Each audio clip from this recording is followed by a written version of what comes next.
Hi, we're the Unit Shifters, and you're watching the Horbawrong Show.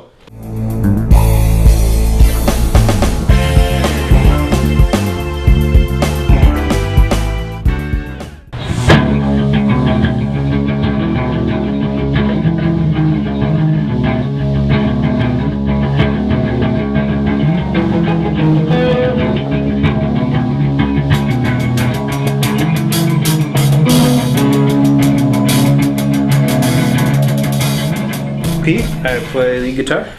I'm Chris, I play drums. I'm Shwill, I sing and play guitar. I'm the bass player, CJ. Well, the guys help me out with the bass parts a lot because I'm really a drummer, so it's kind of unique that I'm the bass player. We're all drummers, man. We're all drummers. Everybody's a drummer. Right? Like my dad played in the church band, so I grew up listening to a lot of surf and church music. And I moved from that to like 60s psychedelic and then... Surf and church? Yeah, surf and church. Is it like surf and turf?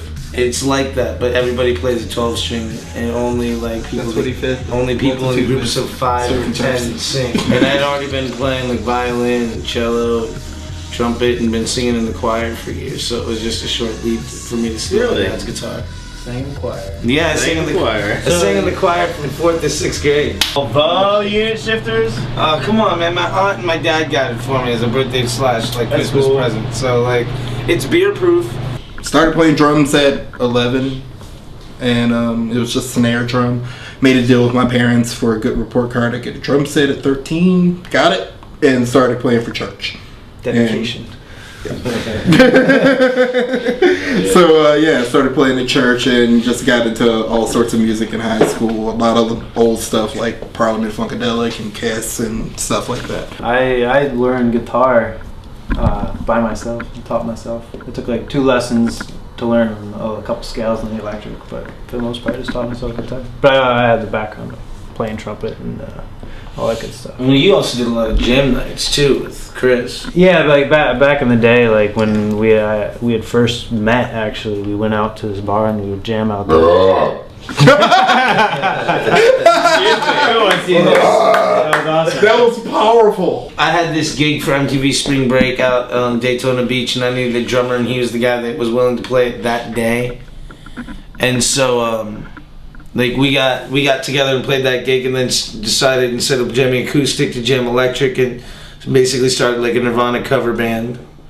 And we eventually wrote our own songs and at their music festival, and we got some other guys to play, and so we had a gig, and we didn't have enough time to practice, and the other drummer basically refused to play, so we asked Chris to play with 3 days notice. 3 days. We practiced for like 2 or 3 days straight, played the gig, it went great, and since then it's been us. Yep.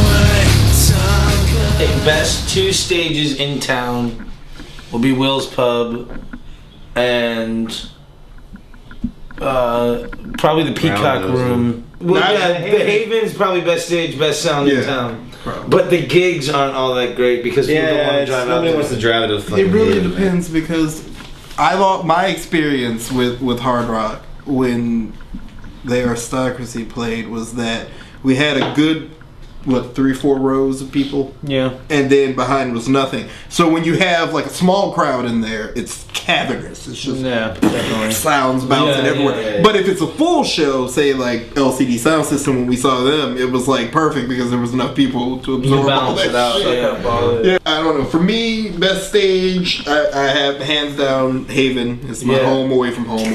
But so I'd say the best place in town would be the Mills 50 area. And the worst place in town would either be out by UCF, which sometimes is good, sometimes is bad.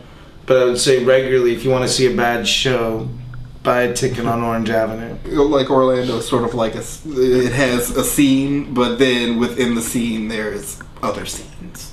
So it's like, you have a Metro myriad of bands that you would love to see or you haven't heard of, and then there's a lot of bands that do get a lot of exposure that you kind of wonder why or how, you know. Well, some people are popular, some people are good musicians. You know what I mean? But I think at this point, what I just want to do is make really good music with my friends and eventually have it recorded and have something to show for it. And if we make money or play some gigs and having fun with your friends, and if that gets us shows that pay money or get us in front of a lot of people, then cool. Like that's really awesome. You guys gotta just come in when appropriate, you know what I'm saying? And then I'll tune up. I think, you know, at the end of the day, it's you gotta play good songs and you gotta throw a good show. It's gotta be enjoyable for people to come to. So like, hey, I had a really great time. It's happening again. Let me go blow $10 and, you know, a $20 bill on drinks and cover charge at some bar tonight. You know, well, might as well be us versus, you know, a movie or mini golf or something else, you know. Down to the tambourines with the three of you. I'll do the intro to the song and then we jam it. We just gotta look at each other for that break back down. Yeah, okay, I'm down. What show? Horbawrong.